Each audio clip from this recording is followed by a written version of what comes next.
I'd spent 30 years building my vintage jewelry boutique from nothing.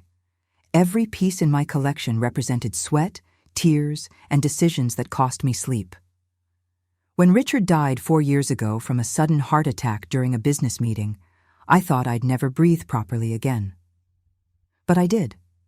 I sold our large house, bought this smaller but elegant property in Brookline, and learned to live alone in my mid-50s. I learned to be Vivian Hartley again, not just Richard's wife or Isabel's mother. I built a life that was mine. Never in my worst nightmares did I imagine that it would be in my own living room, 8 months after opening my doors to my only daughter Isabel and her husband Marcus, that I would hear words that made me feel smaller than dirt. "Mother-in-law, from now on all your salary is going to pay our bills. No more complaints." Marcus stood in front of me, finger pointed at my face like I was a disobedient child, not the 57-year-old woman who'd been feeding and housing them for months. His voice was loud, aggressive, the kind of tone you use with someone you consider beneath you. The kind of tone that assumes obedience. I looked at him, really looked at him. Marcus Brennan at 35 years old, wearing one of those cheap suits that tried to pass for expensive, hair-gelled back like some wannabe Wall Street executive, though his consulting business was clearly failing if they'd been living in my house for 8 months. His jaw was clenched, eyes cold and calculating. This wasn't a request. This was a declaration of ownership. My eyes moved to Isabel, my daughter, my baby girl who was now 32 years old and looked nothing like the vibrant woman she'd been at her wedding 5 years ago. She stood slightly behind Marcus, hands clasped in front of her, eyes fixed on the floor. She'd gained at least 15 pounds since moving in, always wearing those oversized sweatshirts that swallowed her frame. Her hair, once glossy and styled, hung limp around her face. But what broke my heart most were her eyes, when she finally glanced up at me. There was something dead in them, something extinguished. She didn't say a word in my defense, not one word. I felt my stomach turn over. The man I'd been tolerating under my roof, eating my food, using my utilities, sleeping in my guest bedroom, had just transformed me into a slave in my own home. And my daughter, the child I'd raised to be strong and independent, stood there in silence. "I see," I said quietly, keeping my voice steady. I wouldn't give him the satisfaction of seeing me break. Not yet. Marcus smiled, that self-satisfied smirk spreading across his face. He thought he'd won. He genuinely believed that my quiet response meant submission, that I'd simply roll over and hand him control of everything I'd worked for. "Good. I'm glad we understand each other," he said, his tone dripping with condescension. "Isabel and I have been more than patient with your lifestyle choices. But we're a family now, and family means sharing resources. You've had your time to enjoy life. Now it's time to help the younger generation build their future. My time to enjoy life, as if my 57 years, my decades of work, my success, were just some indulgent phase that should now end to serve him." I felt something crack inside me, not in collapse, but in crystalline clarity. "Is there anything else?" I asked, maintaining that same calm voice. Marcus exchanged a glance with Isabel, clearly pleased with how easily I'd accepted his demands. "Actually, yes. We're going to need the Mercedes. It's ridiculous for you to have 3 cars when there are 3 adults in this household. Isabel and I have important meetings this week, and we need reliable transportation." The Mercedes. My Mercedes E-Class that I'd bought for myself 2 years ago as a symbol of moving forward after Richard's death. The car I'd chosen carefully, paid for in full, that represented my independence and my refusal to fade into widow invisibility. He wanted that too. I looked at Isabel again. "Is this what you want, honey?" She bit her lip, a nervous habit she'd had since childhood. For a brief second, I saw something flicker in her eyes. Shame, maybe, or fear. But then Marcus's hand moved to her shoulder, possessive and controlling, and whatever I'd seen vanished. "We need the car, Mom," she said softly, barely audible. "The keys are on the hook in the garage. I said, my voice steady and clear. You can get them there. Marcus's eyebrows rose slightly. He'd expected more resistance, I could tell. But then that smug smile returned. Finally, you're understanding how things work around here. I knew you'd see reason eventually. I watched him take Isabel by the arm and start walking toward the garage door off the kitchen. My heart was pounding, but my resolve was absolute. Everything, every single thing that was about to happen, I'd planned with precision. The garage, my beloved 3-car garage, was no longer just a place to park vehicles. It was a gallery of truths that would change everything. Take your time looking around, I called after them, and something in my tone must have registered because Marcus paused, turning back to look at me with suspicion. What's that supposed to mean? Nothing at all, I said, allowing myself the smallest smile.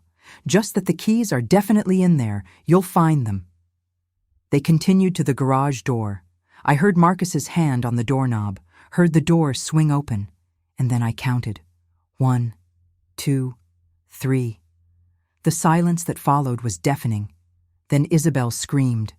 It wasn't a scream of anger or surprise. It was the sound of a soul breaking, that primal cry that a mother recognizes as existential pain in her own child. I'd heard that sound only once before, at Richard's funeral when the reality of his death hit Isabel during the burial service. I moved quickly toward the garage, my heart racing now, but not with fear, with something else, something that felt like justice crystallizing into reality. When I reached the doorway, the scene was exactly as I'd orchestrated. The 3-car garage was completely empty. No Mercedes, no old sedan, no vintage coupe. All gone. But that wasn't what had them frozen in place, faces drained of color. It was the walls. I'd transformed that garage into an exhibition space, and every square inch told a story that Marcus had been desperately trying to hide. The left wall was covered with blown-up printouts of bank statements. Not just any statements, Marcus's statements, with his name clearly visible at the top. Yellow highlighter marked hundreds of transactions to online gambling sites. BetNow, DraftKings, PokerStars. Thousands of dollars, tens of thousands, flowing out of accounts over the past 2 years.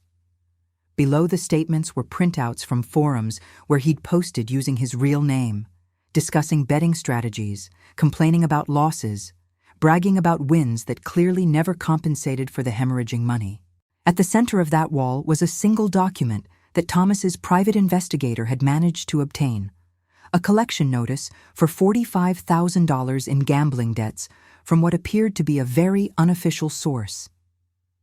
The kind of debt that explained why they'd really been evicted from their apartment. The right wall was worse.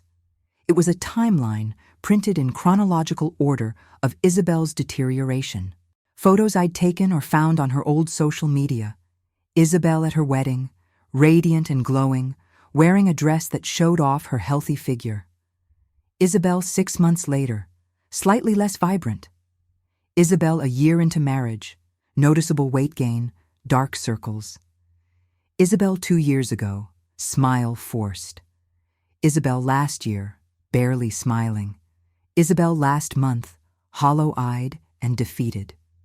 Between each photo, I'd printed screenshots, text messages from Marcus to Isabel criticizing her work. Your designs are mediocre at best. Maybe you should just focus on being a wife. Emails where he'd discouraged her from taking freelance projects. We need you here, not wasting time on clients who don't appreciate you. Messages to her friends that he'd sent from her phone, declining invitations. Isabel can't make it. She has family obligations. Slowly, systematically, I watched him isolate and diminish my daughter, and I documented every piece I could find. But the back wall, the wall they were staring at with horror, that was the kill shot. Printed in massive format were photos I'd never wanted to see. Marcus with another woman. Not just any woman, but a girl who couldn't have been older than 24, with bleached blonde hair and too much makeup. They were kissing in one photo, clearly intimate. Another showed them entering a motel. Another showed them having dinner, his hand covering hers across the table. The dates on each photo were damning. Every single one corresponded to a day when Marcus had told Isabel he was meeting with important clients or attending networking events for business development. In the center of this wall, printed in 72-point font, were text messages between Marcus and this woman. I'd read them so many times preparing this that I had them memorized. "Can't wait to be with you tonight, baby. Just have to get through this dinner with the wife first. My mother-in-law is loaded. Once I get access to her accounts, we can finally start our life together. Isabel is just a means to an end. You're the one I actually want." And the most recent one, from 3 days ago. "Soon I'll have complete control of the old lady's money. Then we can ditch this whole charade and take off. Hawaii like we planned." Below all of this, I'd placed one final document. A letter I'd written to Isabel, printed large enough to read from across the garage. "My dearest daughter, I know you think you're defending your marriage by standing beside him. I know you think loyalty means supporting your husband no matter what. But sweetheart, who will defend you when I'm no longer here? Who will protect you from the man who is systematically destroying you? I am your mother. Protecting you is not interference. It is love in its purest form. Please, look at these walls. Really look. And then ask yourself, is this the life you want? Is this the man you want to build a future with? Because I can no longer watch you disappear. I love you too much. Mom." Isabel was on her knees on the concrete floor now, sobbing so hard her entire body shook. The sounds she was making were inhuman, raw grief, mixed with rage, mixed with what I recognized as dawning comprehension. Marcus was completely still, face pale, eyes moving from wall to wall like he couldn't process that his carefully constructed lies were displayed in massive format for everyone to see. "You..." His voice came out strange and thin. "You investigated me? You had someone follow me?" "I protected my daughter," I said, stepping into the garage with a thick folder in my hands. "This folder contains copies of everything on these walls, plus legal documentation of financial abuse, plus an eviction order that's been signed by a judge and goes into effect immediately. You have 2 hours to remove yourself from my property, Marcus. If you try to take anything except your personal clothing, I will call the police." He turned to face me, and I saw the exact moment his narcissistic confidence cracked. The mask slipped, and underneath was something ugly and desperate. "You can't do this. This is my home too. Isabel, tell her, we have rights." But Isabel wasn't looking at him. She was staring at the back wall, at the photos of him with another woman, at the text messages that spelled out exactly how disposable she'd been to him all along. "Isabel." His voice shifted, taking on that wheedling, manipulative tone I'd heard him use so many times. "Baby, this isn't what it looks like. Those photos are taken out of context. That woman is just a colleague. I was helping her with..." "Shut up." Isabel's voice was so quiet I almost didn't hear it. "What?" I said, "Shut up." She stood slowly, wiping her face with the back of her hand. When she looked at Marcus, I saw something I hadn't seen in her eyes in years. Fire. 9 weeks. "What are you talking about?" "I'm 9 weeks pregnant, Marcus. I found out last month. I've been terrified to tell you because you always said you didn't want kids until we were financially stable.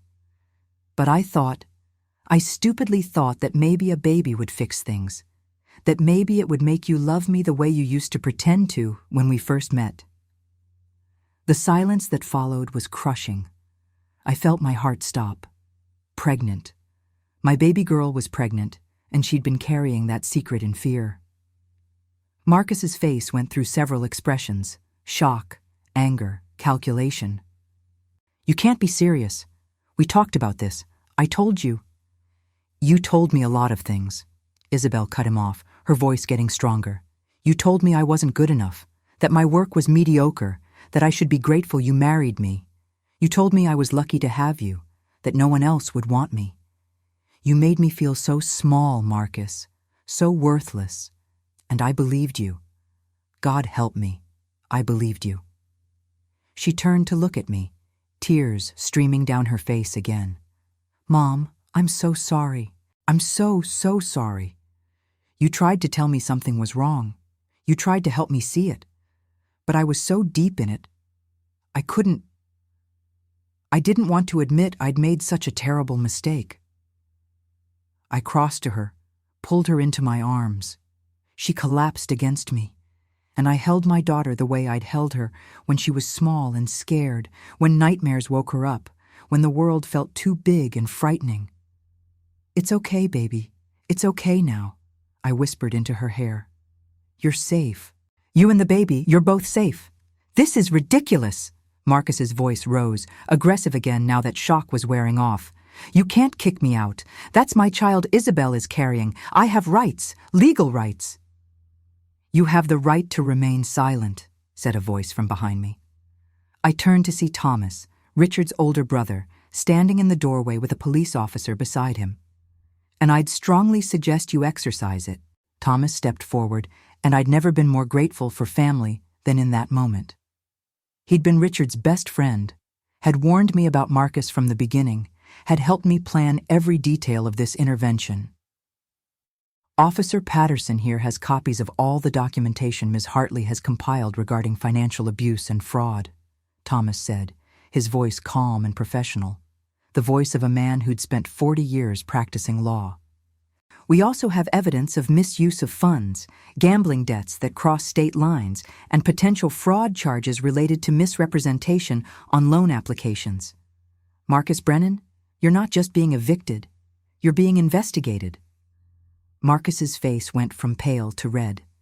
This is entrapment. This is illegal. You can't just— We can, and we are, Thomas interrupted. Officer Patterson will escort you while you collect your belongings. You have 1 hour, not 2. I was being generous earlier. And Marcus?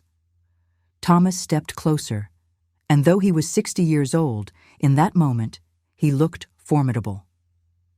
If you ever contact my niece again, if you ever try to manipulate or threaten her, I will personally ensure that every single gambling debt you owe gets reported to the IRS. Every fraudulent loan application gets investigated, and every single person you've cheated in your pathetic life gets a copy of the documentation we have. Do you understand me? Marcus looked like he wanted to argue, but Officer Patterson stepped forward. Sir, I suggest you comply. Let's make this easy for everyone. I watched Marcus's face cycle through rage, disbelief, calculation, and finally defeat. Without another word, he turned and walked back into the house, Officer Patterson following closely. Isabel was still in my arms, trembling. Thomas approached us carefully. Hey, kiddo, he said gently. I know this is overwhelming, but you did the right thing. You're incredibly brave. Isabel pulled back from me, looking at Thomas with red, swollen eyes. Uncle Thomas, I'm so stupid. How did I let this happen? How did I not see— Stop, I said firmly, cupping her face in my hands. You are not stupid. You are not weak. You are human, and you loved someone who manipulated that love. That is not your fault. What Marcus did, the lying, the manipulation, the isolation, that is all on him. You are a victim, honey, but you don't have to stay one. Your mom's right, Thomas added. I've seen this pattern 1,000 times in my career. Abusers are experts at what they do. They know exactly how to make victims doubt themselves, how to erode confidence, how to make leaving seem impossible. But you know what? The strongest people I've ever met are the ones who recognized the abuse and chose to walk away. And you're about to be one of them. Isabel nodded, wiping her face again. I need to tell you something else, Mom. The $80,000 I inherited from Uncle James, Marcus said he invested it in his consulting business, that it would grow. But it's gone, isn't it? All of it. Yes, sweetheart, I said quietly. It went to gambling debts and God knows what else. I'm sorry. She laughed, but it was bitter. Of course it did. Of course. I gave him everything. My inheritance, my self-esteem, my friends, my career. And for what? For this? No, I said firmly. For a lesson. An expensive, painful lesson, but one that will make you stronger. And honey, that money is just money. You're alive, you're here, and you're going to rebuild. You and your baby. Our baby, she corrected, one hand moving to her still flat stomach. This is our baby, Mom. Mine and yours. Because I can't do this alone, and I don't want Marcus anywhere near my child. Our baby, I agreed, fresh tears in my eyes. And you're not alone. You will never be alone again. From inside the house, we could hear Marcus shouting, Officer Patterson's calm voice responding. Thomas checked his watch. I should supervise, he said. Make sure he doesn't try to take anything that doesn't belong to him. You two stay here. After Thomas left, Isabel looked around the garage again, at the walls covered with evidence of her husband's betrayal. How long have you known? About 2 months, I admitted. Thomas suggested hiring an investigator when Marcus started making demands about your father's life insurance money. The gambling debts, the girlfriend, that all came out during the investigation. 2 months, she repeated. You knew for 2 months, and you didn't tell me? I needed evidence, solid, undeniable evidence that even he couldn't talk his way out of. Because I knew if I confronted him without proof, he'd manipulate you into thinking I was just a jealous, controlling mother who couldn't accept your marriage. Isabel was quiet for a long moment. Then she asked, Where are the cars? At Thomas's house. I moved them last night while you and Marcus were asleep. I needed this space empty so you could really see the walls, really see what I needed to show you. The Mercedes was never really for him, was it? This whole thing, telling him the keys were in here, it was a trap. It was an intervention, I corrected. Sometimes love looks like letting people make their own choices. Sometimes love looks like giving them information they need to make better choices. And sometimes, honey, love looks like forcing people to confront truths they've been avoiding. She turned to me, fresh tears streaming. I'm sorry I didn't defend you. When he said those horrible things about your salary, about paying our bills, I'm so ashamed I just stood there. You were scared, you were trapped, and now you're free, I said, pulling her close again. That's all that matters now. You're free, and we're going to figure out everything else together. We stood there in the empty garage, surrounded by walls papered with painful truths, and for the first time in months, I felt my daughter truly present in my arms. The woman I'd raised, strong and capable, was still in there. She'd just been buried under layers of manipulation and abuse. But she was coming back, and I would be there for every step of her journey home. Isabel was always my girl, my only child, born after 3 miscarriages that nearly broke me and Richard. When I finally held her in my arms at 31 years old, after years of trying and failing, she felt like a miracle. We named her Isabel Rose, and she was everything we'd hoped for. Bright, creative, full of life. Richard and I raised her with so much love. Maybe too much looking back now. We gave her everything, but more importantly, we gave her our time. Family dinners every night, no exceptions. Vacations to Cape Cod every summer, where we'd rent the same cottage and spend weeks doing nothing but being together. Long conversations about everything and anything. Richard believed children should be included in discussions, treated as people with valid thoughts and opinions. We were a trio, a perfect little unit. Richard worked in commercial real estate development, built a successful career that provided us with comfortable life. I had my boutique, started small in a tiny shop in Cambridge, grew it over decades into something I was genuinely proud of. Isabel watched me work, learned early that women could build their own empires, create their own security. She was 28 when Richard died. I was 53. I remember that phone call like it was yesterday, even though it's been 4 years. I was at the boutique, examining an estate sale acquisition, a Victorian mourning brooch with beautiful jetwork. My phone rang. Unknown number. I almost didn't answer. Mrs. Hartley, this is Mount Auburn Hospital. Your husband Richard was brought in by ambulance approximately 40 minutes ago. You need to come immediately. The drive to the hospital is a blur. I remember my hands shaking on the steering wheel. I remember calling Isabel, hearing her voice crack when I told her to meet me there. I remember the fluorescent lights in the emergency room hallway, so bright they hurt my eyes. The doctor was young, couldn't have been older than 35. Mrs. Hartley, I'm so sorry. Your husband suffered a massive heart attack during a meeting. His colleagues called 911 immediately, and paramedics were there within 6 minutes. But the damage was too extensive. We did everything we could. Just like that. 32 years of marriage ended in a sterile hospital hallway with a young doctor who'd probably delivered this speech 100 times before. Isabel arrived 20 minutes later. When I told her, she collapsed, literally fell to the floor, and the sound she made, that keening, broken sound, I'll hear it for the rest of my life.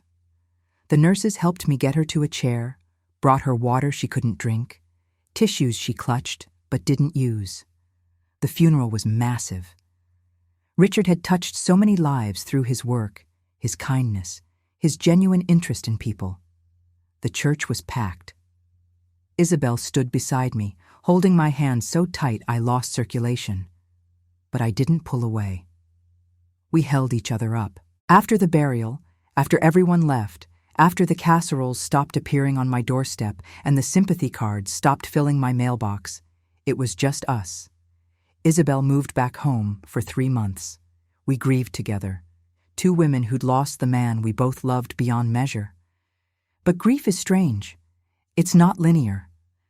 I had my boutique, my work, my decades of building something that was mine.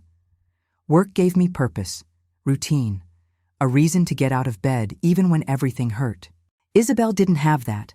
Her freelance design work dried up. She couldn't focus, missed deadlines, lost clients. She stopped returning friends' calls. I watched my vibrant, creative daughter fade into someone I barely recognized. Depression. That's what her therapist called it. Clinical depression triggered by traumatic loss. She was prescribed medication, started therapy twice a week. Slowly, very slowly, she started coming back to herself. After 3 months, she moved back to her own apartment, started taking on small design projects again. I checked on her daily, worried constantly, but respected her need for independence. 6 months after Richard died, Isabel called me excited for the first time since the funeral. Mom, I met someone. His name is Marcus. Mom, he's wonderful. He makes me feel alive again. They'd met at a networking event for creative professionals. Marcus presented himself as a financial consultant, specializing in helping small businesses and freelancers optimize their income. He was charming, attentive, said all the right things. When Isabel brought him to meet me 2 weeks later, I tried to be open-minded. Marcus Brennan. 30 years old at the time, 5 years older than Isabel. Tall, decent-looking, wore expensive clothes, had that smooth way of talking that comes from years of pitching things to people. He complimented my home, my boutique, asked intelligent questions about the jewelry business. He held doors for Isabel, put his hand on the small of her back, called her sweetheart and beautiful. But something was off. I couldn't name it then, couldn't put my finger on exactly what bothered me. Maybe it was how his smile never quite reached his eyes. Maybe it was how he dominated conversations, steering every topic back to himself, his success, his plans. Maybe it was how he subtly criticized Isabel. Oh, she's being modest. Her designs are good, but she lacks business sense. That's where I come in. Wrapped in compliments, so you almost didn't notice the insult underneath. I kept my concerns to myself. My own mother had hated Richard when we first met, said he was too ambitious and would never settle down properly. She was completely wrong. Richard was the best thing that ever happened to me. Their relationship was strained for years because of her initial judgment. I didn't want to repeat her mistake. I didn't want to be the mother who couldn't accept her daughter's choice, who drove a wedge between them. So I smiled. I welcomed Marcus. I told myself my instincts were wrong, colored by grief and overprotectiveness. They dated for 6 months, then got engaged. The wedding happened fast. Too fast, I thought, but Isabel was glowing again, happy again. And isn't that what every mother wants? Marcus moved into her apartment. They talked about starting a consulting business together, combining his financial expertise with her creative vision. Then Uncle James died, Richard's younger brother, never married, no children. He left his entire estate to be split between me and Isabel. I got his house in Vermont, which I sold. Isabel got $80,000 in cash. I'll never forget the conversation when Isabel told me about the inheritance. We were having lunch at our favorite cafe in Cambridge, just the two of us like we used to before Marcus. "Mom, Marcus has this incredible investment opportunity. His consulting business is taking off, and he needs capital to expand. If I invest my inheritance, he says we could triple it in 2 years." Every alarm bell in my head went off. "Honey, that's a lot of money. Maybe you should talk to an independent financial advisor first. Someone who's not my husband?" Her voice turned cold. "Mom, I know you don't approve of Marcus." "That's not what I said. I just think. You think I'm making a mistake. You've thought that from the beginning, haven't you? You've been polite, but I can see it. The way you look at him, the way you change the subject when he talks about his work." I hadn't realized I was so transparent. "Isabel, I just want you to be careful. Mixing business and marriage can be complicated. You and Dad built your lives together, your boutique, his development company. You supported each other. Why is it different for me and Marcus?"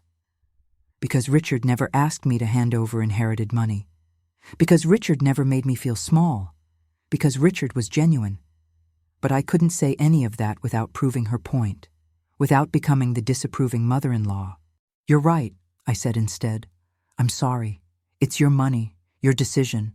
I just want you to be happy." "I am happy, Mom. For the first time since Dad died, I'm really happy.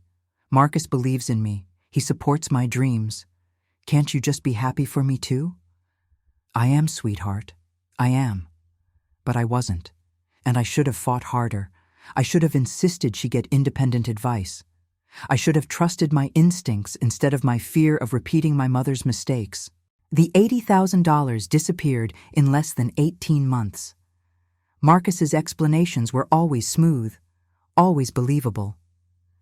Market fluctuations, unexpected business expenses, investment timelines adjusted.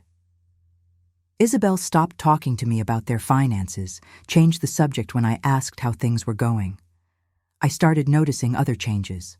Isabel gained weight, stopped dressing in the stylish clothes she used to love, lived in oversized sweatshirts and leggings. Her hair lost its shine. She missed family dinners, canceled plans last minute. When we did see each other, she was distracted, anxious.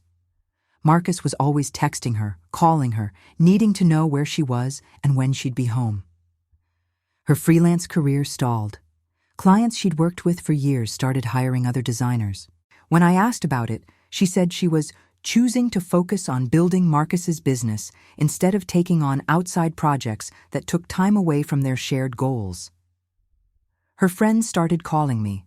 Sarah, Isabel's best friend since college, tracked me down at the boutique 2 years into the marriage. "Mrs. Hartley, I'm worried about Isabel. She won't return my calls. When I finally got her on the phone last week, she said she couldn't meet me for coffee because Marcus needed her home. When I suggested she bring Marcus along, she made excuses. This isn't like her." "I know," I admitted. "I'm worried too." "Has she talked to you about their relationship? About whether everything's okay?" "She insists she's happy. But Sarah, I see the same things you do. I just don't know how to reach her without pushing her further away." Sarah left my boutique in tears. 3 other friends contacted me over the following months. Jennifer, Rachel, Amy, all with the same story. Isabel was disappearing, and Marcus was the reason. I tried talking to Isabel directly. She got defensive, angry, accused me of not trusting her judgment, of treating her like a child. Our relationship became strained, conversations surface level and careful. I felt like I was losing my daughter, but every time I reached out, Marcus's influence pulled her back. Thomas saw it clearly. Richard's brother had always been protective of me and Isabel. About 3 years into Isabel's marriage, he came to visit me at home, sat me down in my living room with that serious expression I recognized from his years practicing law. "Vivian, we need to talk about Marcus." "I know, I'm worried too." "It's worse than worry. I've been asking around, quietly, discreetly. Marcus's consulting business barely exists. He's had 4 different business addresses in 5 years, all virtual office spaces. He's been fired from 3 different financial firms for performance issues and inappropriate behavior with clients.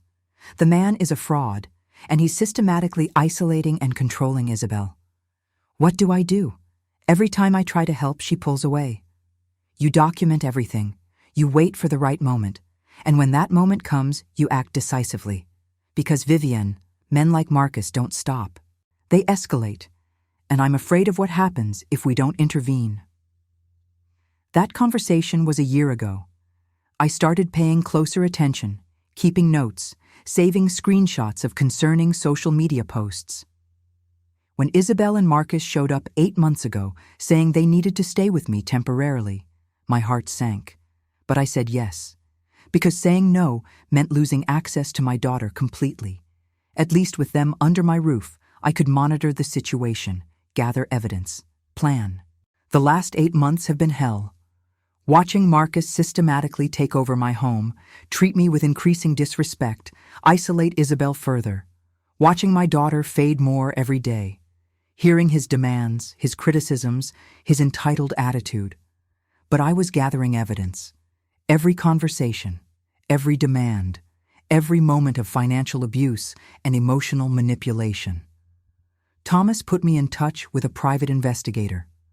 We built a case, piece by piece, document by document. And when Marcus demanded my salary, when he said those words that reduced me to nothing in my own home, that was the moment. That was when I knew it was time to act. The garage took me 3 days to prepare. 3 days of printing, organizing, arranging. 3 days of looking at photos of my son-in-law with another woman, reading messages that proved he'd never loved my daughter at all. 3 days of reliving every moment I'd failed to protect her, every time I'd stayed silent to keep the peace. But now it was done. The truth was displayed where neither Marcus nor Isabel could avoid it. And in that garage, with my daughter crying in my arms and my son-in-law's lies exposed, I finally felt like I'd done something right. I'd finally been the mother Isabel needed, even if it meant breaking her heart to save her life. The hour it took Marcus to pack his belongings and leave my house felt like the longest 60 minutes of my life. Isabel and I sat in my living room, her head resting on my shoulder, while we listened to him stomping around upstairs, slamming drawers, cursing under his breath. Officer Patterson's calm voice occasionally drifted down, reminding him what he could and couldn't take. Thomas stood guard at the bottom of the stairs, arms crossed, making sure Marcus didn't try to come back down and start another confrontation. He'd texted his wife Margaret to bring over some groceries and comfort food. "You're going to need supplies," he'd said. "The next few days are going to be rough." He was right. When Marcus finally came down with 2 suitcases and a duffel bag, his face was red with rage. He looked at Isabel one last time. "You're making the biggest mistake of your life. When you realize what you're throwing away, don't come crying to me." Isabel didn't respond. She just held my hand tighter. "Mr. Brennan, let's go," Officer Patterson said firmly, gesturing toward the door. Marcus turned to me instead. "You're a bitter old woman who can't stand to see her daughter happy. You've poisoned her against me because you're jealous that she has a husband and you're all alone. Richard would be ashamed of you." The mention of Richard's name in that context, in that tone, made something white-hot flash through me. I stood up, and my voice when I spoke was steel. "Richard would have thrown you out of this house the first time you disrespected me. He would have seen exactly what you are, a parasite who preys on vulnerable women. And Marcus? You have no idea how grateful I am that he's not here to see what you tried to do to his daughter. But I'm here, and I will spend every resource I have making sure you never hurt another woman the way you've hurt mine." His face went pale again. Officer Patterson put a hand on his shoulder. "Time to go. Now." We watched through the window as Marcus was escorted to his car, a beat-up Honda that was apparently all he actually owned. Everything else had been borrowed, leased, or bought with money that wasn't his. He threw his bags in the trunk, slammed it hard enough to make the car shake, and peeled out of my driveway fast enough to leave rubber marks. The silence after he left was profound. Isabel started shaking, full body tremors that wouldn't stop. I wrapped a blanket around her, held her close, but the shaking continued. Thomas knelt in front of her, his expression concerned.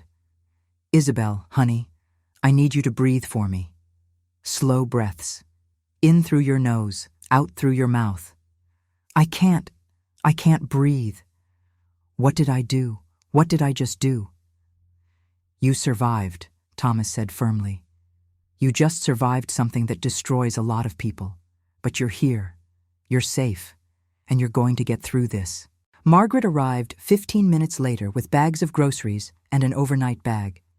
She was Thomas's wife of 35 years, a retired nurse with warm brown eyes and the kind of competent kindness that comes from decades of caring for people in crisis. She took one look at Isabel and shifted into professional mode. "Okay, sweetheart, when's the last time you ate?" Isabel looked confused by the question. I don't know. Breakfast maybe? I had toast. That was 10 hours ago. Vivienne, let's get some food in her. And we need to make sure she's taking care of herself properly, especially now." Margaret's eyes dropped meaningfully to Isabel's stomach. Right. The baby. In all the chaos, I'd almost forgotten. My daughter was pregnant, carrying a child whose father had just been forcibly removed from our lives. The next few hours were a blur of activity. Margaret made scrambled eggs and toast, simple food that wouldn't upset Isabel's stomach. Thomas called a lawyer friend who specialized in family law and restraining orders. I sat with Isabel while she picked at her food, silent tears streaming down her face. "Mom, I gave him everything. The inheritance, my career, my friends. I gave up my entire life for him. And for what? He was planning to take your money and run away with another woman. How could I have been so stupid?" "You weren't stupid. You were grieving and vulnerable, and he targeted you specifically because of that. Isabel, men like Marcus, they're predators. They can sense vulnerability the way sharks sense blood in water. Nothing that happened is your fault." "But I should have seen it. You saw it. Uncle Thomas saw it. Even my friends tried to warn me. Why couldn't I see what everyone else saw?" Margaret sat down across from us. "Because you were inside it, honey. Abuse. And yes, what Marcus did was abuse. It doesn't start with hitting or screaming. It starts small. A comment here, a criticism there. It starts with isolating you from your support system, making you doubt yourself. By the time you realize what's happening, you're so deep in it that getting out feels impossible." "I lost everyone," Isabel whispered. "Sarah stopped calling after I canceled on her for the 10th time. Jennifer unfriended me on Facebook. Rachel told me she couldn't watch me destroy myself anymore. I have no one." "You have me," I said firmly. "You have Uncle Thomas and Aunt Margaret. And honey, those friends, they didn't leave because they stopped loving you.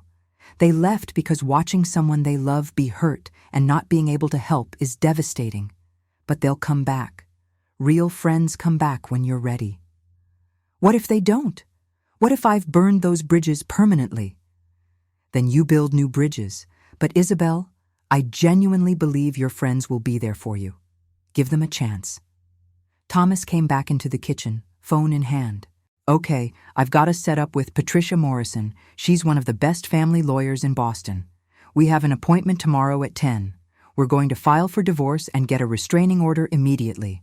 Patricia says, given the evidence we have, it should be straightforward." Isabel's face crumpled. Divorce. I'm going to be a divorced single mother at 32. This isn't how my life was supposed to go. No, honey. You're going to be a strong woman who recognized a bad situation and got herself out. You're going to be a mother who protected her child from a toxic environment. That takes more courage than most people ever have to show. That night, Isabel slept in her old bedroom, the room she'd grown up in, that I'd kept exactly the same after she moved out. I heard her crying through the walls, those deep, painful sobs that come from grief that's too big to contain. I wanted to go to her, but Margaret stopped me. She needs to cry it out. Tomorrow, you'll help her rebuild. Tonight, let her grieve what she thought her life was going to be. I didn't sleep. I lay in my bed, staring at the ceiling, replaying every moment of the last few years. Every time I'd bitten my tongue instead of speaking up. Every warning sign I'd seen and explained away. Every moment I'd chosen peace over protection. The next morning, Isabel emerged from her room looking like she'd aged 10 years overnight. Her eyes were swollen, her face blotchy, her hair a mess. But she was dressed, and she was standing, and when she looked at me, there was something different in her expression. Determination, maybe, or just exhaustion so complete it looked like resolve. The meeting with Patricia Morrison was brutal. Patricia was in her mid-50s, sharp-eyed and direct, with the kind of no-nonsense demeanor that comes from decades of handling messy divorces. "All right, let's be clear about what we're dealing with," Patricia said, spreading documents across her conference table. "This isn't just a bad marriage. This is a textbook case of financial abuse and emotional manipulation. Marcus Brennan systematically isolated you, controlled your finances, destroyed your professional network, and engaged in infidelity while planning to commit further financial fraud against your mother." Isabel flinched at every point, but Patricia didn't soften her tone. "I'm not saying this to hurt you, Isabel. I'm saying it because you need to understand the legal reality. This man is dangerous. Not physically violent, perhaps, but dangerous nonetheless. And the fact that you're pregnant complicates things." "How?" Isabel asked, her voice small. "Because he has parental rights. Unless we can prove he's unfit, which, given the gambling debts and financial fraud, we have a good shot at, he'll have visitation rights. Maybe even partial custody." Isabel went white. No, I can't let him near my baby. You don't understand what he's like. The way he manipulated me, the way he made me feel worthless, I can't let him do that to my child. Then we fight. We document everything. We build an airtight case, and we make sure the court sees exactly who Marcus Brennan is. But Isabel, you need to be prepared for this to get ugly. He's not going to go quietly. She was right. The first text came that afternoon while we were driving home from Patricia's office. Isabel's phone buzzed, and I saw her face change as she read the message. "What is it?" "It's from Marcus. He says..." Her voice shook. "He says I'm going to regret this. That he knows people who can make my life hell. That if I think I can just kick him out and move on, I'm delusional." "Block him," I said immediately. "Block his number right now." Patricia said we should keep the messages as evidence. Then screenshot them and then block him. You don't need to see his threats in real time. She did, hands trembling. But the messages kept coming, from different numbers, from social media accounts, from email addresses we didn't recognize, all with the same theme. Isabel had made a mistake. She'd regret leaving him. He'd make sure she suffered. Thomas filed for the restraining order that afternoon. It was granted on an emergency basis. The judge took one look at the evidence we'd compiled and issued a temporary order on the spot, with a hearing scheduled for the following week to make it permanent. That should have been the end of it. But Marcus wasn't the type to accept defeat. 2 days after he was removed from my house, I came home from the boutique to find Isabel in tears in the kitchen. At first, I thought something was wrong with the baby, and my heart stopped. "What happened? Is it the pregnancy?" "No. Mom, look." She turned her laptop toward me. On the screen was a Facebook post from Marcus's account. It was a long, detailed rant about how his cruel and vindictive mother-in-law had poisoned his wife against him, how he'd been wrongfully evicted from his home, how Isabel was unstable and needs professional help, and he was concerned for her safety and the safety of their unborn child. My blood went cold. He'd made the pregnancy public. He'd framed himself as the concerned father being kept from his child by unstable women. And worst of all, people were believing him. The comments section was filled with sympathy for Marcus, condemnation of me, speculation about Isabel's mental state. He shared it in 3 different community groups, Isabel said, her voice breaking. Everyone we know has seen it. I've had 12 people message me asking if it's true that you're controlling me. Jennifer commented, asking if I'm okay and if I need help getting away from you. He's made you look like the abuser, Mom. He's turned it all around. I felt rage like I'd never experienced. But beneath the rage was something colder, more calculating. Marcus had just made a critical mistake. He documented his harassment publicly, violated the restraining order by discussing Isabel online, and committed libel in a format that was permanently archived. Screenshot everything, I said, my voice calm despite the fury coursing through me. Every post, every comment, every share. Send them all to Patricia. And then I'm going to teach Marcus Brennan what it means to come after my family publicly. Thomas arrived within the hour. Margaret came with him, immediately wrapping Isabel in a hug while Thomas and I strategized in my study. This is actually good for us, Thomas said, though his expression was grim. He's violating the restraining order in a documented public way. Patricia can have him arrested. That's not enough. He's destroyed Isabel's reputation. People she's known for years think she's mentally unstable now. We need to respond publicly, but we need to do it right. What are you thinking? I pulled up my own Facebook account, something I rarely used, but I had over 500 friends, many of them clients and business associates. I'm thinking it's time people heard the truth, not just about Marcus, but about what abuse actually looks like, how manipulators work, how they twist narratives. I spent 2 hours crafting the post. Margaret helped, using her nursing background to frame it in terms of domestic abuse patterns.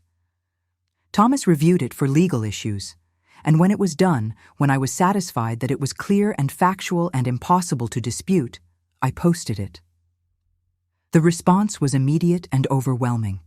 I laid out everything: the timeline of Marcus's isolation of Isabel, the financial abuse, the gambling debts, the infidelity, the threats. I included screenshots of his threatening messages to Isabel from multiple numbers. I explained the restraining order and how his Facebook post violated it. I didn't attack him personally. I simply stated facts with documentation. And then I did something else. I tagged Sarah, Jennifer, Rachel, and Amy, Isabel's friends, who'd been pushed away. I wrote directly to them. These women tried to help my daughter. They saw what was happening before I had the courage to act. If you're reading this, please know that Isabel misses you. She was isolated and controlled, but she's free now, and she needs her friends back. Within an hour, all 4 women had commented. Sarah's response made me cry. Isabel, I never stopped loving you. I never stopped hoping you'd find your way back. I'm here whenever you're ready. We all are. The tide turned quickly after that. People who'd sympathized with Marcus started asking questions, demanding he provide evidence of his claims. Several people who knew him professionally came forward with stories of his dishonesty, his manipulation, his pattern of preying on vulnerable women. By evening, Marcus had deleted his post, but the internet is forever. Dozens of people had already screenshot it, and it was being shared as evidence of his harassment. Patricia called at 7 p.m. I filed an emergency motion regarding the restraining order violation. The judge wants to see Marcus in court tomorrow morning. Vivian, this is going to result in his arrest if he doesn't comply. Are you and Isabel prepared for that? I looked at my daughter, who was sitting on the couch with Margaret, finally eating a proper meal for the first time in days. She looked exhausted, traumatized, but there was color in her cheeks again. She looked up at me, and I saw the question in her eyes. "Do it," I said to Patricia. "Do whatever it takes to protect my daughter and grandchild."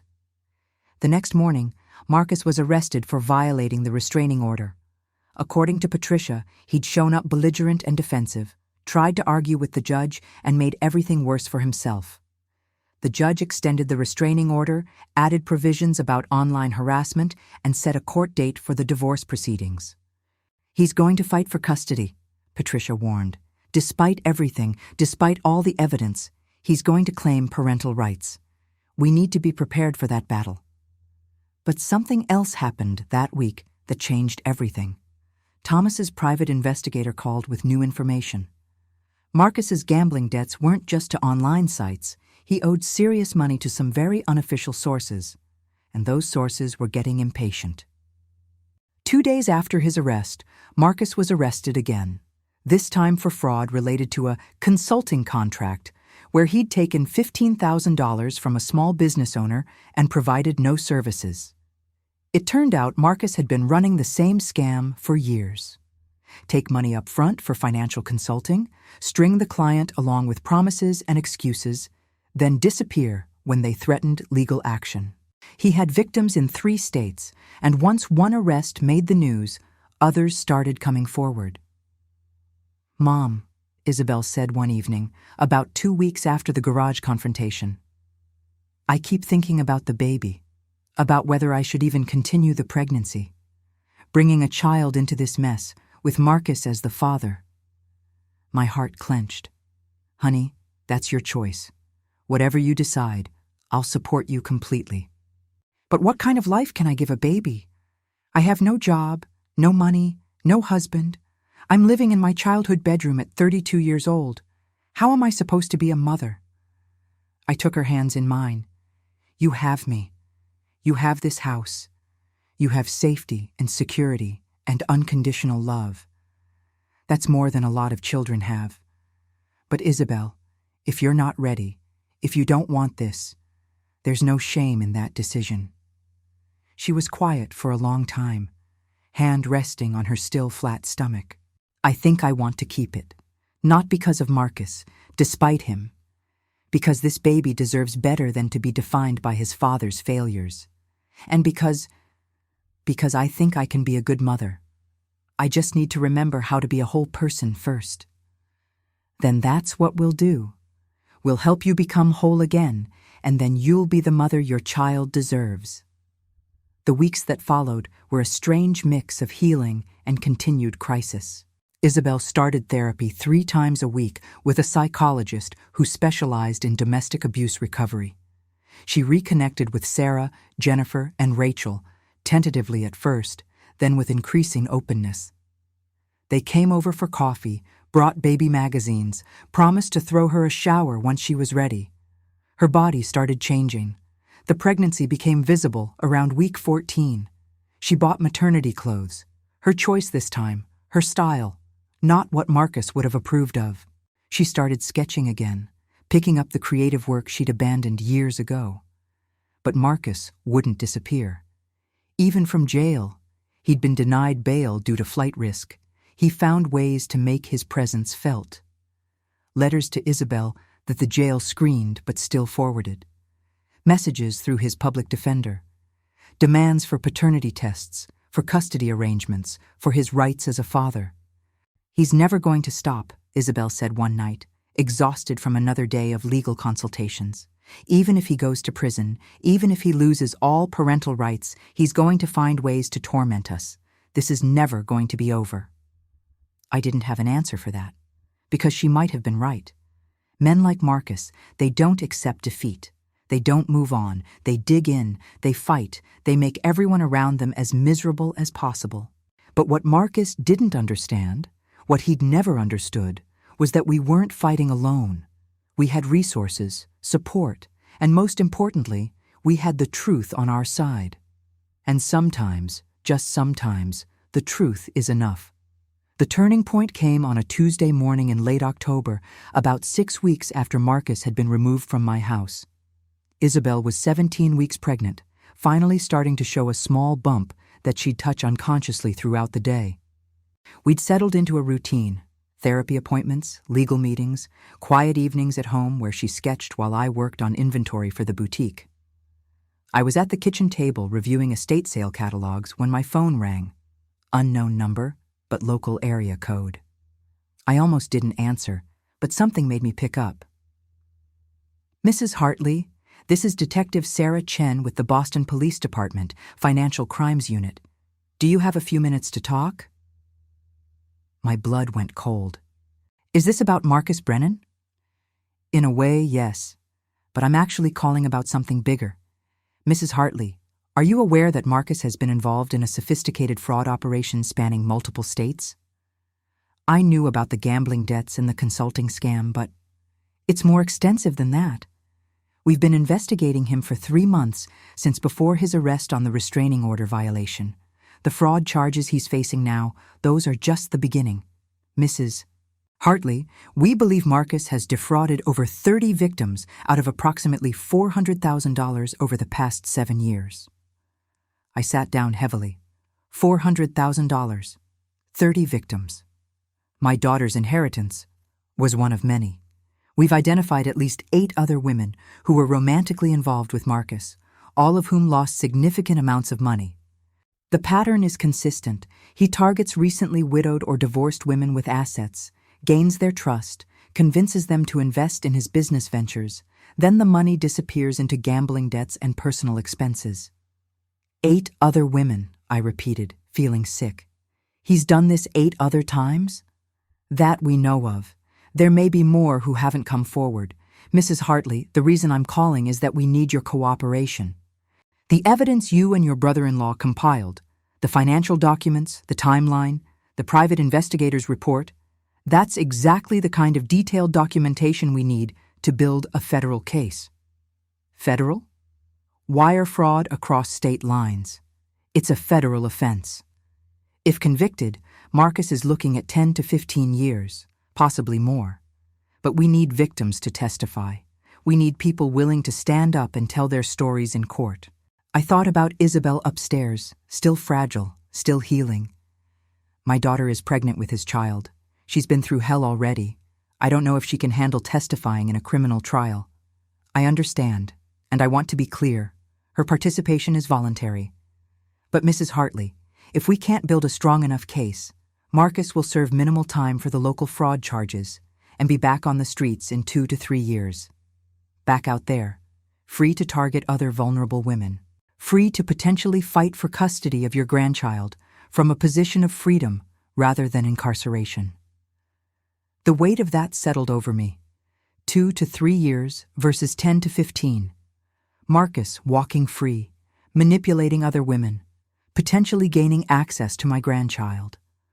Or Marcus in federal prison, unable to hurt anyone for a very long time.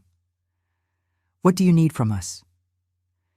Detective Chen came to the house that afternoon with another detective, James Rodriguez. They were both in their 40s, professional and compassionate in the way that suggested they'd dealt with fraud victims many times before. Isabel sat on the couch, Thomas and Margaret flanking her like protective bookends. I sat across from them in the armchair Richard used to love, feeling his absence acutely. He would have known what to do. He always knew what to do. "Miss Hartley Brennan," Detective Chen began gently, "I know this is difficult, but I want you to understand the scope of what your husband has done." She pulled out a folder containing photos and brief descriptions. 8 women, ranging in age from 28 to 54. Some were widows, some were divorcees. All had the same story. They met Marcus during a vulnerable time, fell for his charm, invested money in his promises, and lost everything. One woman, Caroline, had lost her husband to cancer and invested her life insurance payout, $120,000, into what Marcus called a guaranteed return real estate venture. The money vanished in 6 months. She lost her house, had to move in with her adult son, and attempted suicide twice. Another woman, Jennifer, was a divorced mother of 3 who'd received a settlement from her ex-husband. Marcus convinced her to invest $60,000 in his consulting expansion. When she started asking questions, he ghosted her completely. She's still paying off the loans she took to try to recover her losses. Isabel's face grew paler with each story. I thought I was the only one. I thought I was just stupid, just too trusting. But he did this to all of them? Yes, Detective Rodriguez said, and likely more we haven't found yet.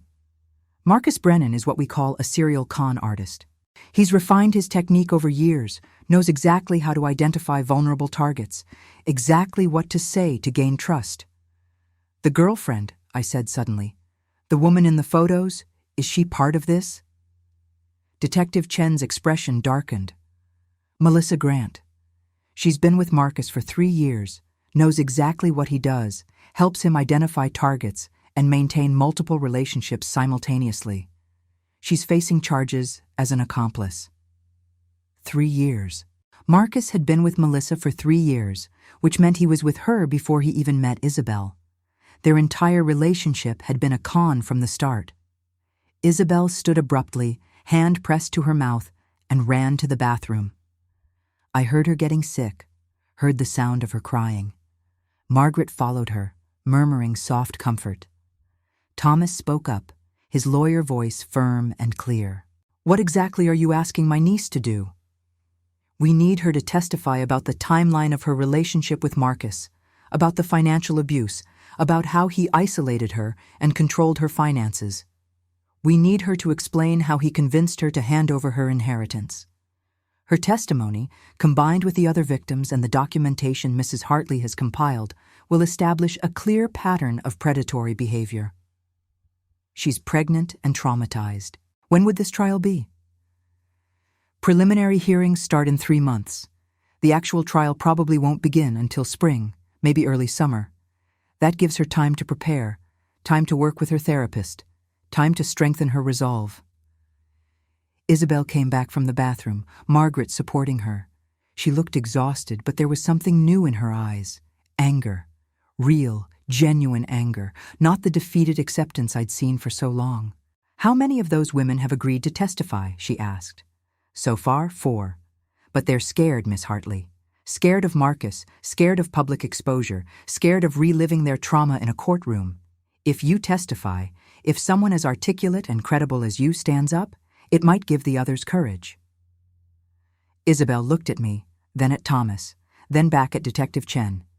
If I do this, if I testify, can you guarantee he'll go to federal prison? Nothing is guaranteed in the legal system. But with your testimony, with the evidence we have, I'd say we have a 90% chance of conviction and significant prison time. And if I don't? He serves 2 to 3 years on the local charges, gets out while your child is still a toddler, and he's free to do this to someone else's daughter, someone else's sister, someone else's mother. The room was silent.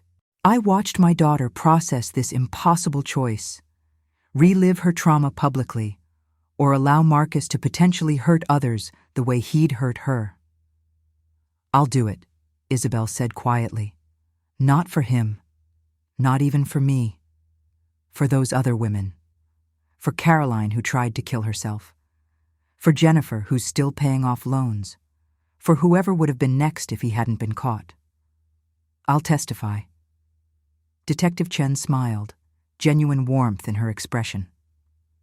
You're very brave, Miss Hartley. Braver than you know.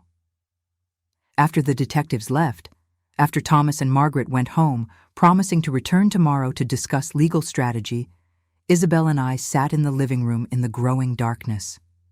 Neither of us moved to turn on lights. Mom, I'm terrified, she whispered. I know, baby. But I'm also angry. Really, really angry.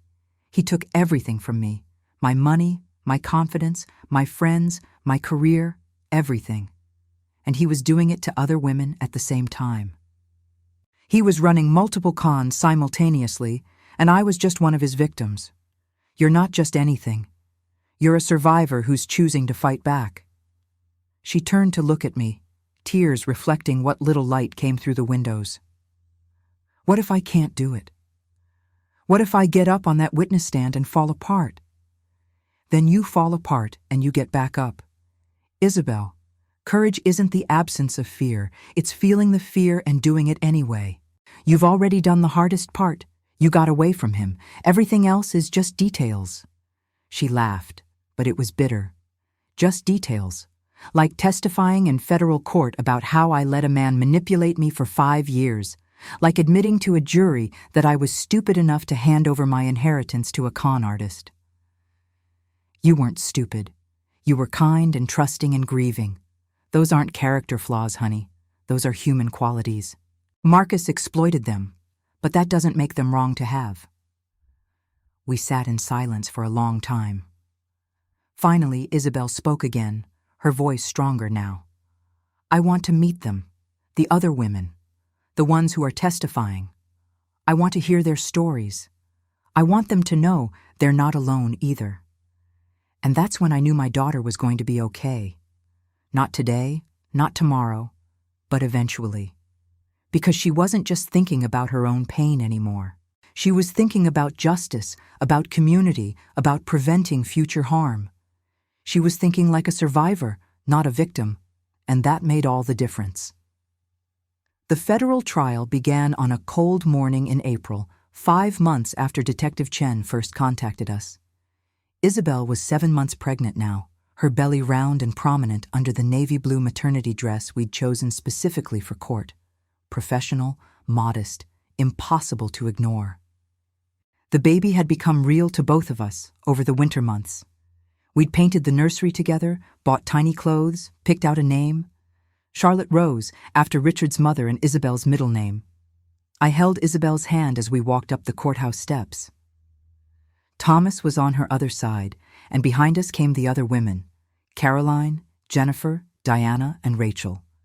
Not my niece Rachel, but another Rachel, a 42-year-old teacher who'd lost her divorce settlement to Marcus's promises.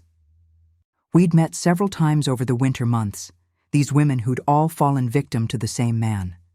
It had been healing for all of us, I think, to realize we weren't alone in our pain. Marcus sat at the defense table in an orange jumpsuit, hands cuffed, looking nothing like the smooth-talking consultant who'd charmed his way into my home. Prison had not been kind to him. He'd lost weight, his hair was unkempt, and there was a desperate quality to his eyes that made me think of a cornered animal. His public defender, a tired-looking man in his 50s, sat beside him, shuffling papers. The prosecution team was led by Assistant U.S. Attorney Catherine Walsh, a woman in her early 40s with steel-gray eyes and a reputation for taking down white-collar criminals. She'd spent months preparing with us, going over every detail of Marcus's schemes, building a case that was airtight. "All rise," the bailiff called, and we stood as Judge Maria Hernandez entered. She was a woman in her 60s, with dark hair streaked with silver and an expression that suggested she'd seen everything and was impressed by nothing. The trial lasted 3 weeks. 3 weeks of testimony, evidence, expert witnesses explaining fraud patterns and psychological manipulation tactics. 3 weeks of watching Marcus's defense attorney try desperately to paint his client as a struggling businessman who'd made honest mistakes, not a calculating predator. Caroline testified first. She was 54 years old, worked as a hospital administrator before Marcus destroyed her financially. She took the stand with quiet dignity, explaining how she'd met Marcus at a grief support group 2 years after her husband died. "He seemed to understand," Caroline said, her voice steady despite the tears running down her face. "He talked about loss, about moving forward, about building new futures.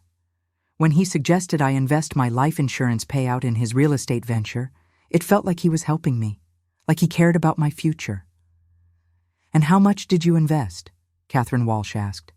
$120,000, everything I had. He promised 15% returns within a year.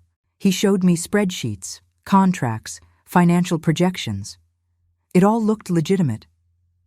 "And did you see any returns?" "Small amounts at first. 2,000 here, 3,000 there. Just enough to keep me believing.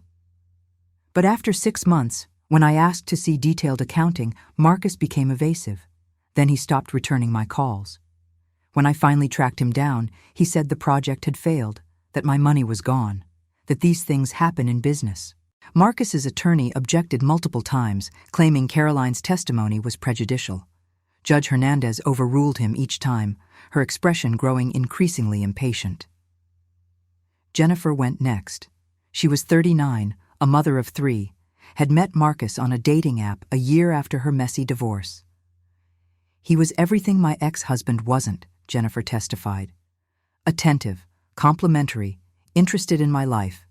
When I told him about my settlement, $60,000, he didn't pressure me. He just mentioned, casually, that he was expanding his consulting business and looking for investors. He made it sound like he was doing me a favor by letting me in on the ground floor. Did you have concerns about mixing romance and business? Catherine asked. Of course, but Marcus was so convincing. He said successful couples build wealth together, that my ex had held me back financially, and he wanted to help me grow. He showed me his business plan, introduced me to people he said were clients. Everything checked out, or seemed to. And what happened to your investment? Gone in 4 months. When I confronted Marcus, he said there'd been unexpected expenses, that I was being paranoid and controlling, that if I really loved him, I'd trust him. He made me feel like I was the problem, like asking about my own money made me a bad girlfriend. Diana testified about losing $40,000. Rachel, the teacher, testified about losing $55,000. Each story was different in details, but identical in pattern. Marcus identified vulnerable women, built trust through romance and false expertise, convinced them to invest, then disappeared with their money while making them feel like they'd failed somehow. The prosecution showed phone records proving Marcus had been simultaneously romancing all of us, including Melissa Grant, the woman who'd helped him run his schemes. They showed financial records tracing the flow of money from victims' accounts to Marcus's, then immediately out to online gambling sites and personal expenses. On day 8 of the trial, it was Isabel's turn. She'd been dreading this moment for months. Her therapist had worked with her extensively on managing anxiety, on staying grounded during questioning. I'd sat with her countless nights while she practiced her testimony, helping her find her voice again. Thomas squeezed her hand as her name was called. I watched my daughter walk to the witness stand, one hand protectively on her pregnant belly, and I felt my heart breaking and swelling simultaneously. She looked so young, so vulnerable, but there was steel in her spine that hadn't been there 6 months ago. Please state your name for the record, Catherine Walsh began gently. Isabel Rose Hartley Brennan. And how do you know the defendant, Marcus Brennan? He's my husband. Or he was. We're divorcing. Can you tell the court how you met Marcus? Isabel took a deep breath. It was 6 months after my father died. I was at a networking event for creative professionals.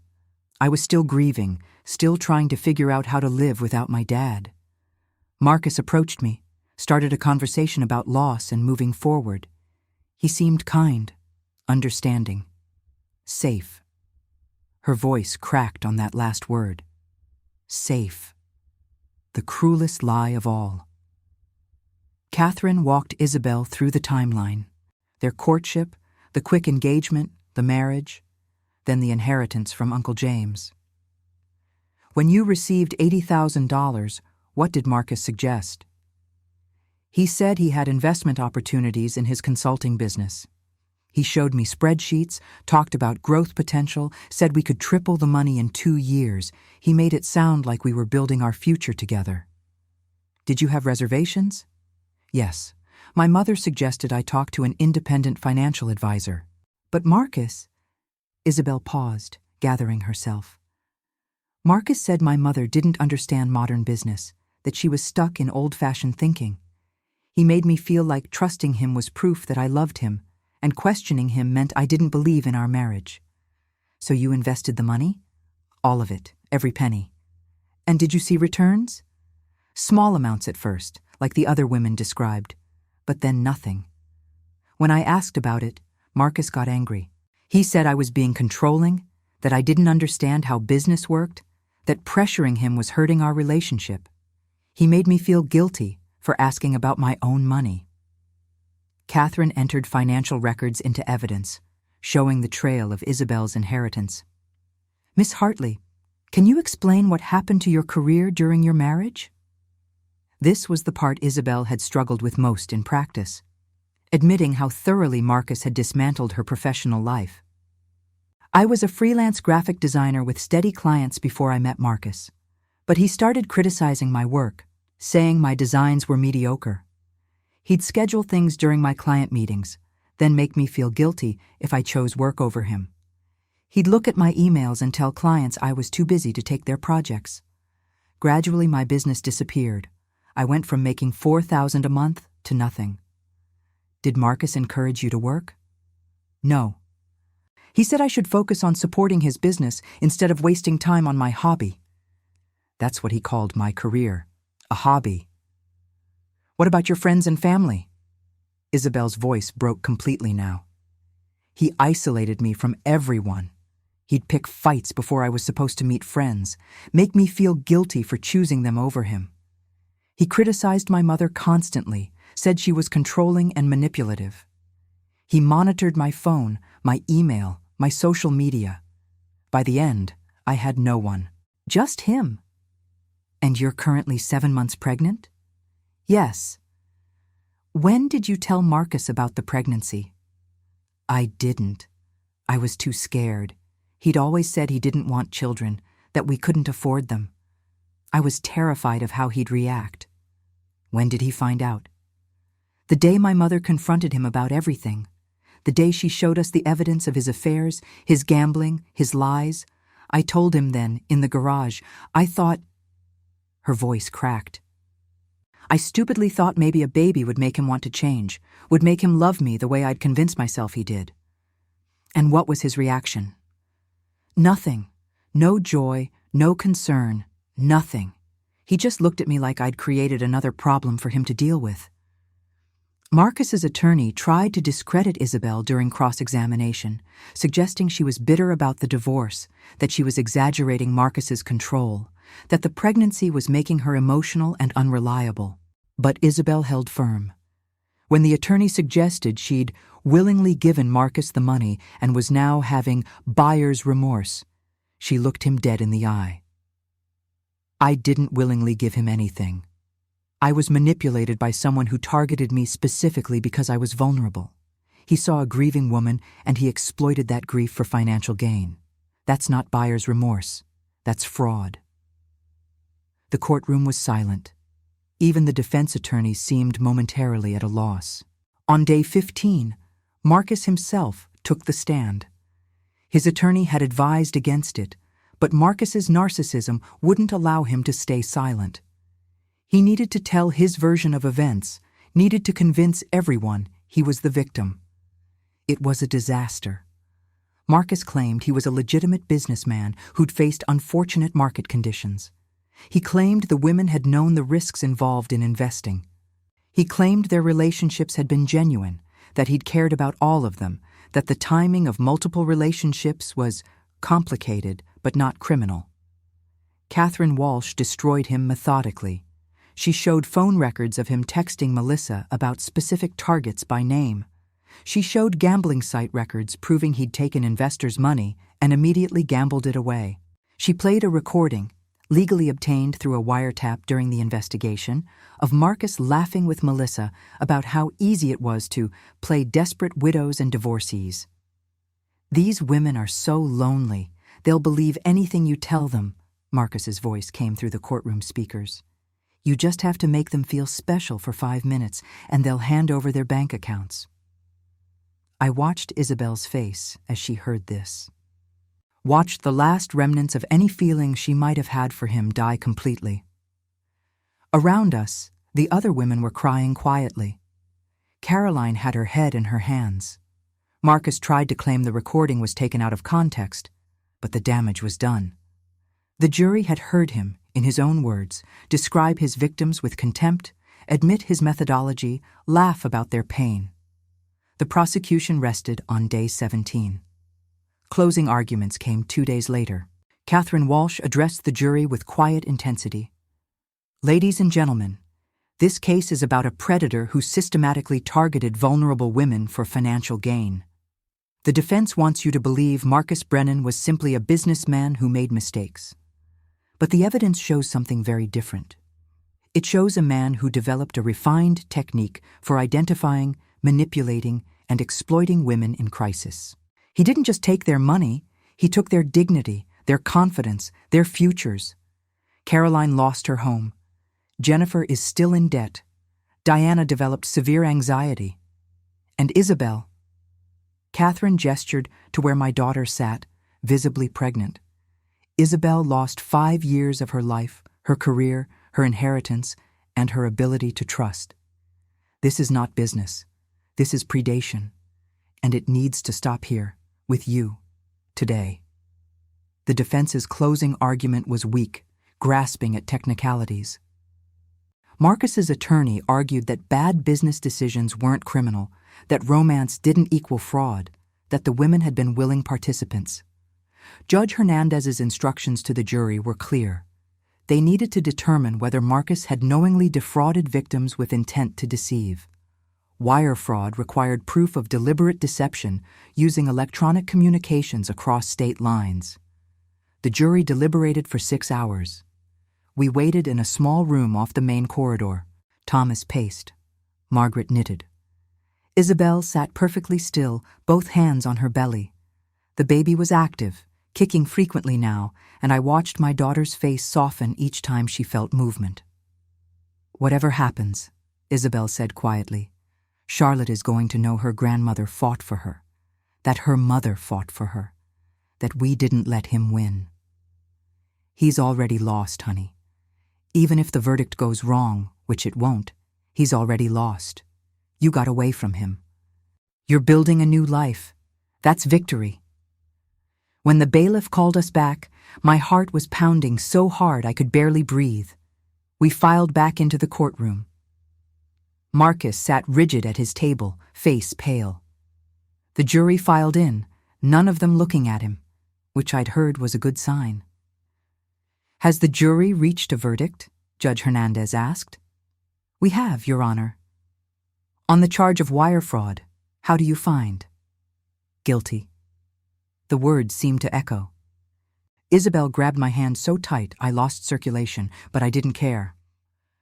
"On the charge of conspiracy to commit fraud, how do you find?" "Guilty." Charge after charge, guilty on all counts. 12 counts of wire fraud, 4 counts of conspiracy, 2 counts of identity theft for using victims' information. 18 guilty verdicts total. Marcus's face went ashen. He turned to look at us, at Isabel specifically, and I saw something ugly cross his expression. Rage, hatred, the real man beneath the charming mask. But Isabel didn't flinch. She met his gaze steadily, one hand on her pregnant belly, and I saw her mouth 2 words. "We won." Judge Hernandez scheduled sentencing for 6 weeks later. She denied bail, ordering Marcus to remain in federal custody. As the marshals led him away, he turned one last time.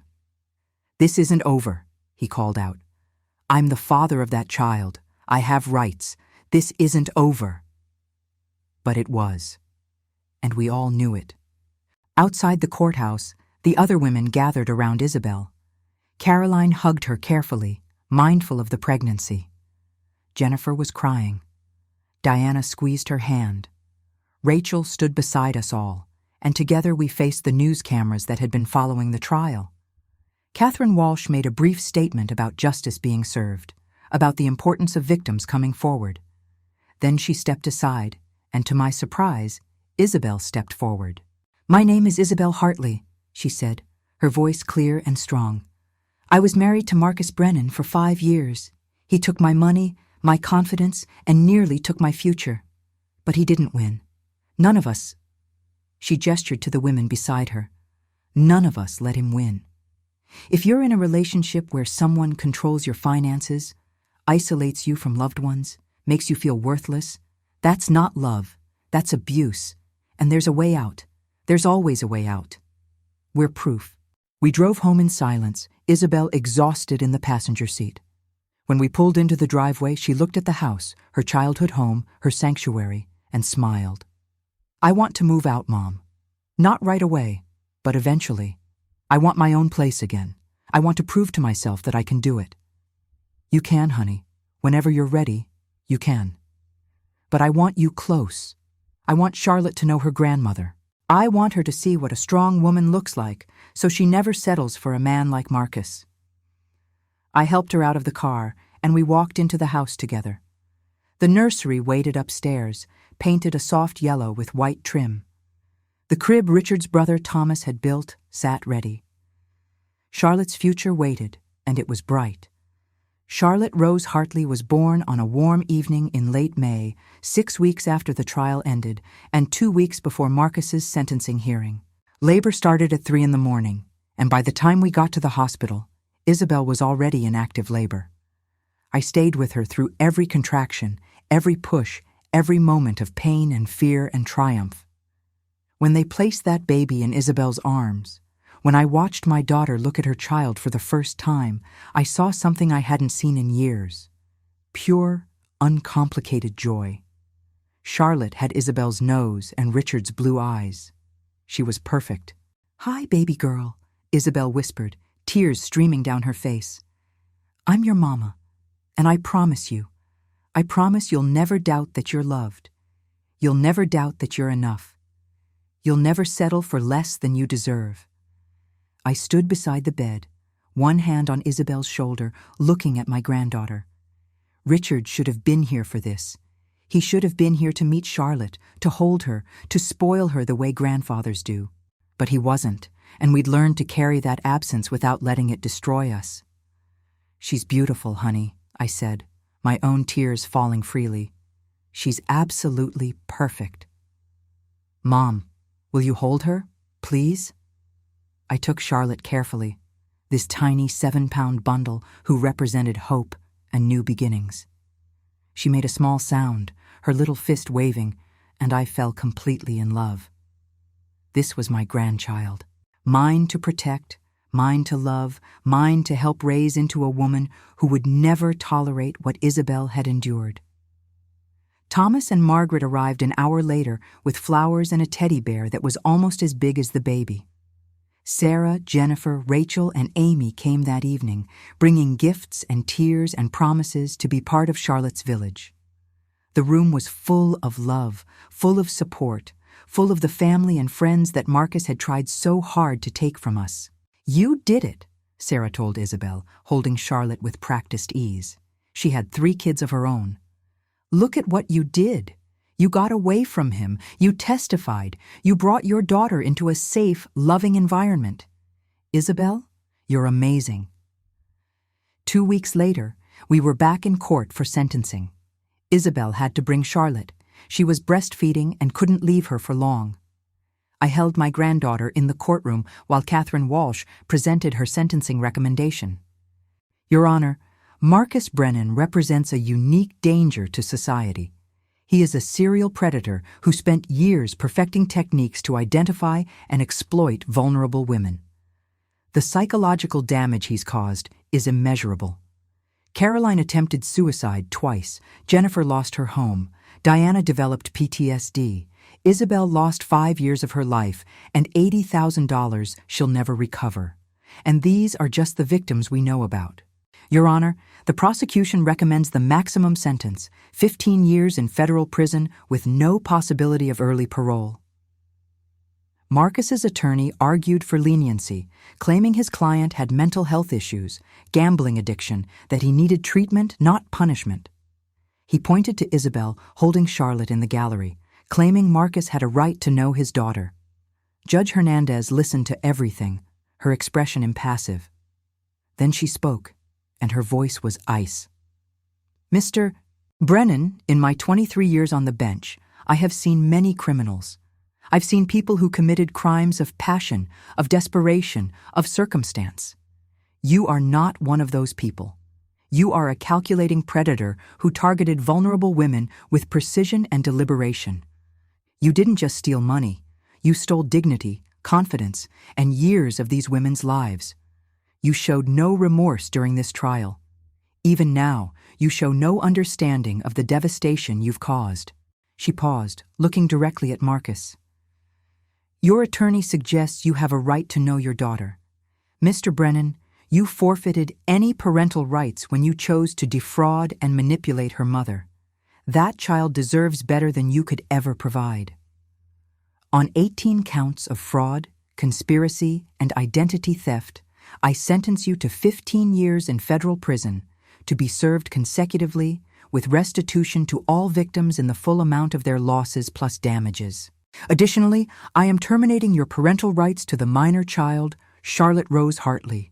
You will have no contact with this child, no visitation rights, no claim to any relationship with her whatsoever." Marcus lunged to his feet. "You can't do that. She's my daughter. You can't just—" The marshals grabbed him, forcing him back into his seat. Judge Hernandez's gavel came down hard. "I can, and I have. This court is adjourned." As they led Marcus away, he screamed at Isabel. Threats, curses, claims that he'd appeal, that he'd fight, that this wasn't over.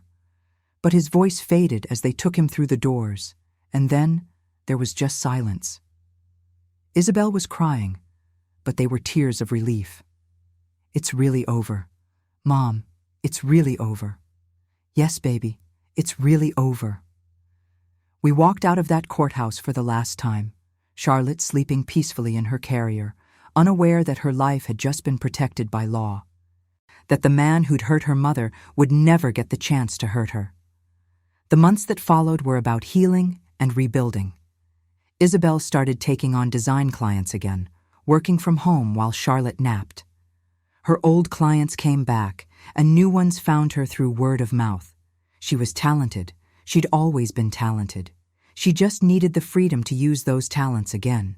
She moved out of my house when Charlotte was 4 months old into a small 2-bedroom apartment in Cambridge, close enough that I could visit daily, but far enough that she had her independence. Watching her carry boxes into her own space, seeing her hang her own artwork on her own walls, knowing she was making it on her own terms, that was everything. The restitution from Marcus would never come. He had nothing to give. But Isabel didn't need it. She was building her own security, her own success, her own life. The inheritance was gone, but she'd gained something more valuable, the knowledge that she could survive anything, that she was stronger than she'd ever believed possible. Sarah and the other women stayed close. They had play dates with their kids and Charlotte.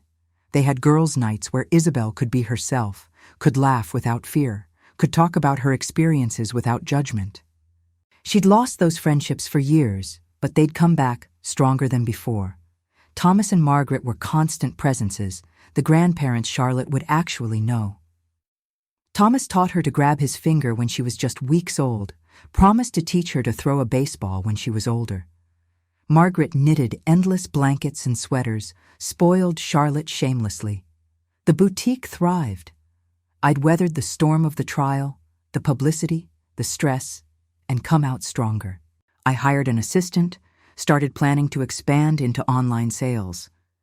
At 58 years old, I was building again, growing again, proving that life doesn't end in your 50s. Sometimes it's just beginning. 1 year after the trial, Caroline called me. She'd gotten a job as a hospital administrator again, had moved into a small house, was rebuilding her life piece by piece. "I wanted to thank you," she said, "for having the courage to act when you did, for bringing us all together, for showing us we weren't alone." "You don't need to thank me. We all saved each other." "Maybe, but you started it. You saw what Marcus was doing to your daughter, and you didn't look away. A lot of parents would have. You didn't." Jennifer sent Christmas cards. Diana sent photos of herself hiking in Colorado, reclaiming the adventurous spirit Marcus had tried to extinguish. Rachel, the teacher, started a support group for financial abuse survivors, helping other women recognize the warning signs. We all healed, in our own ways, in our own time. The scars remained, but they were proof of survival, not symbols of defeat. On Charlotte's first birthday, we had a party in my backyard. The same backyard where I'd once watched Marcus treat my home like it was his. But he was gone now, serving year 2 of 15 in a federal prison in Pennsylvania. His appeals had been denied. His threats had proven empty. He was nothing but a bad memory growing fainter every day. Isabel stood beside me, watching Charlotte destroy her birthday cake with enthusiastic 1-year-old joy. My daughter looked healthy, confident, whole. She was 25 pounds lighter than she'd been during her marriage, not from dieting but from the weight of stress and control lifting. Her design business was thriving. She was dating again, cautiously, carefully, but open to the possibility of love with someone who actually deserved her. "Mom, I've been thinking," she said, watching Charlotte smear frosting in her hair. "I want to go back to school, get my master's degree in design. I never finished because Marcus said it was a waste of money, but I want to do it now, for me, to prove I can." "Then you should. I'll help with Charlotte whenever you need. We'll make it work." "I know we will. We always do." She leaned her head on my shoulder. "Thank you for not giving up on me. Thank you for fighting when I couldn't fight for myself." "Always, honey. Always." I looked around my backyard at the people gathered. Thomas and Margaret, Sarah and her family, Jennifer and her kids, Amy and Rachel, other friends and clients who'd become family. This was what Marcus had tried to destroy. This community, this love, this strength. But we'd survived. More than survived. We'd thrived. Charlotte took her first steps that day, wobbling from her mother's arms to mine with a huge smile on her frosting-covered face. Everyone cheered. Isabel cried happy tears. And I caught my granddaughter, held her close, and whispered the truth that had carried us through everything. "We're going to be just fine, sweet girl. All of us. We're going to be just fine." And we were.